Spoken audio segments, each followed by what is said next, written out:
Hi guys, welcome back to my channel. So for today's video, we are taking the IELTS exam for my graduate visa. So I'll be applying it by maybe December or next year after I finish my studies this December.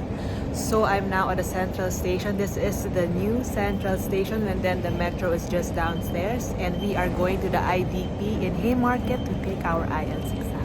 So this is central station at 8 o'clock, so there's really a lot of people going around. So there's also trains going to Melbourne, to Brisbane and everything. So it's really busy here, and nagugulo na kasi ang daming tao. I have to arrive IDP by 8:30 because they still have to process some of my documents, and you have to bring a valid passport because that's the only ID that they are accepting as of the moment. And the course fee, if any one of you is wondering how much the IELTS here, antayin lang natin. So if anyone is wondering how much is the IELTS fee here compared to back in the Philippines, so in the Philippines it's around 12,000 pesos, but here in Australia it's 445 Australian dollars. So that's how much you pay. So better study, better to make sure that you have prepared for the test. So how I prepared for the test? Wala, just speak in English, talk in English, read in English, and ayun, I also asked ChatGPT to help me review how to write a good essay with a band score of 9. So I hope I could increase my writing band this time. This Haymarket, and the IDP is just there. So it's really easy to find, it's very convenient. Actually, at first I was really panicking, like, where is IDP? How do you even take this IELTS exam? And then I realized it's just in the city, and it's very easy to find.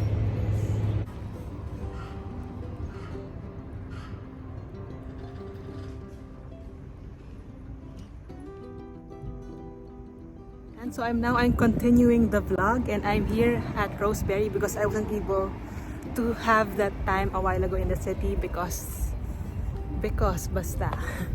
So I'm continuing the vlog, and I will be sharing with you what I have experienced with the IELTS here in Sydney. To be honest, I'm having a hard time doing this vlog because I was doing the test in English. I was speaking in English the whole day, so my mind is quite tired. Gusto ko na mag-Tagalog kasi nahihirapan ako talaga. So yeah. So let's first talk about the listening test. The listening test was very easy, to be honest. The first part was very easy because you just have to listen to an audio, and then you have to type while you are doing the audio. So for example, we are going to Harcourt Parade, and then you have to write HARCOURT, and you just have to type it on the computer. But the second part was hard for me because I kind of panicked already, and I wasn't able to match the specific roles of each individual, so it was hard for me. So I think I skipped 2 numbers, and I said, okay, whatever, skip those numbers, but for the 3rd to the 7th questions, I've already written down my answers on a paper and then transferred it to the computer after. And then for the 3rd part, it was also,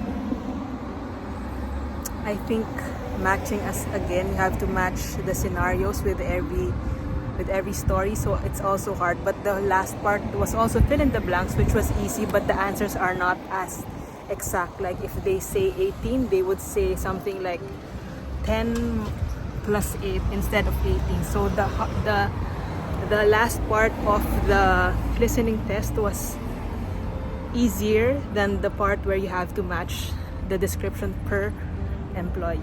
The listening test took about 30 minutes, and then I proceeded with the reading test. So for the reading test, I'm really not good with reading at all. So in my band score last time, I think I got a 7. So I'm hoping that I would be able to get something similar this time. But for my reading test, for my listening test last time, I got an 8, which I'm very happy about. For the reading test, you have to read the paragraphs, and you really have to match it with the certain questions. Yun, nahirapan ako mag-English. Sorry. You have to read the scenario first, and then you have to see if it's true, false, or if it's not given. And then you also have to match certain questions, like there are specific people. Example, there was like Rob Friedman. Was he talking about, because the topic was about incineration, or it's about recycling materials and everything. So you have to match if which person explained this or that. So to be honest, what I'm saying here is all quite confusing. So it's just up to you how you would take this video. So, but this is my experience, and it's actually, to be honest, it's harder because I took the academic part of it, the academic IELTS exam, because there's actually two types of exam. There's academic and general training. So I took the academic one, so it's a harder kind of exam. So but you have to get less answers correctly. Unlike in general training, it's easier, but you have to get more answers correctly. So it's like a win-win situation as well.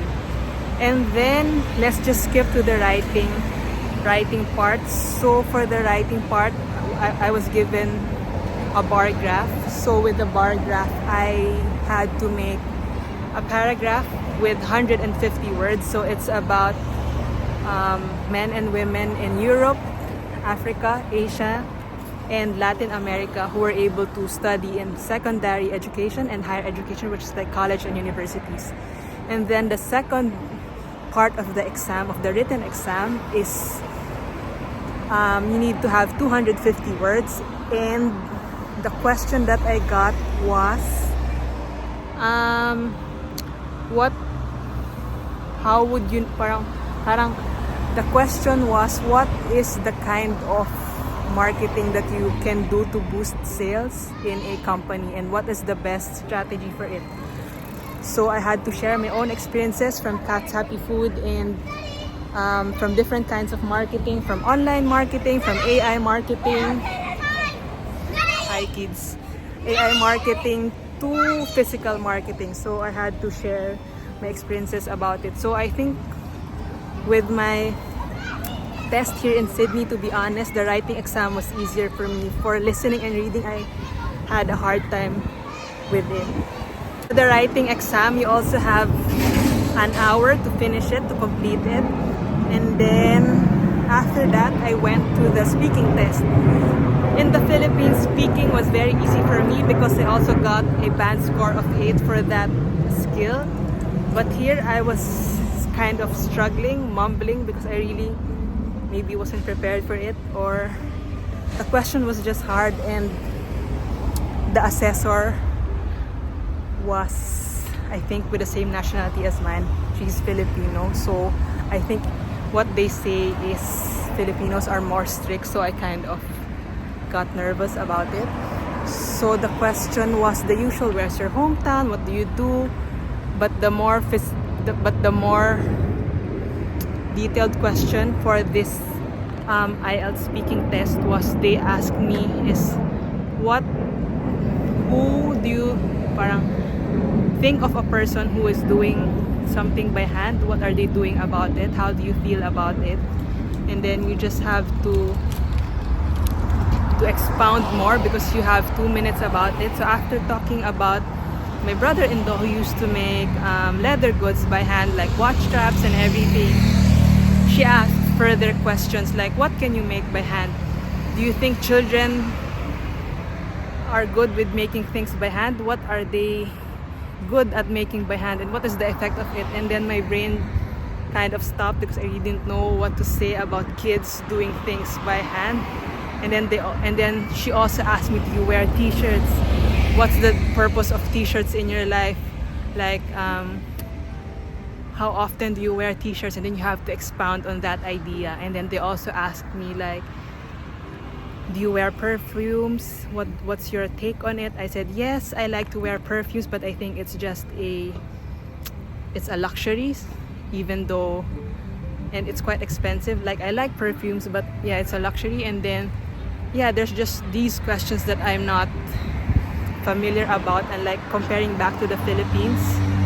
I think my question was very simple, like who inspires you? So I talk about my previous consultant and everything, and I was able to expound on that. But this one are just very basic questions that was hard for me to process. So I really hope that I get a good score for this speaking test. So there's really no tip that I can give to you, but just practice, practice, and practice, and make sure that you don't panic. And then when you skip something, or if you don't know an answer, don't dwell it too much, because that's just a waste of time. Make sure to always check everything. Don't be so comfortable that if you have finished early, make sure to check, read again, because again, this is 445 Australian dollars, and you don't want to repeat it again. Yeah, so in my opinion, the IELTS exam here in Sydney is harder compared to IELTS back in Manila. But then again, I'm just praying for a positive feedback for this IELTS exam, and then I'm done for one of my requirements for my graduate visa. So I hope you have enjoyed this vlog, and don't forget to like and subscribe if you have liked this video. So welcome to Roseberry.